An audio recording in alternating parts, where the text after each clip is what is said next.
Dito, ito ngayon ng aming lugar. Masyadong mainit ang panahon dahil sa ganda ni Judy. Tignan mo kilikili, basa pa. Yan o, ang baho. Nangangamoy pa talaga. Yan. Mga seryoso talaga, wala talaga mapag-ibangan. Nagsasayang na po sila, tapos mamaya kakain. Ay, magpapalibre pa ng price yan. Ayan ang ate ko yan. Ayan na si Princess. Ito si Queen, magkaiba yan na. Queen, ayan. Na, ay ka muna na, ay. Yan o, yan, yan. Abatang takbo.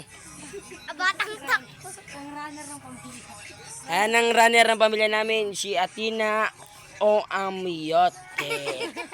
Ding. Ito po, yan.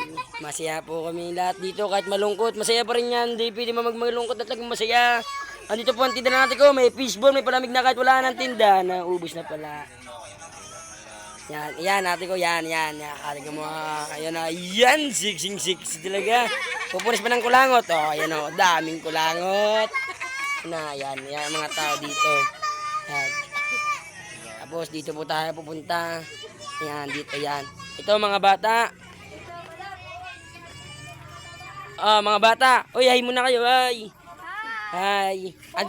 Andyan na kayo sa Wawawin. Gagi to. Na, Tijin. Tijin, hi ka muna, Tijin. Yan na, ate ka maganda. Yan, asawa ni kuya ko. Hi ka muna, Tijin. Hi. Yeah. Masasaya po ang ating pamilya ngayon kasi nagagawa naman tayo ng isang kalokohan.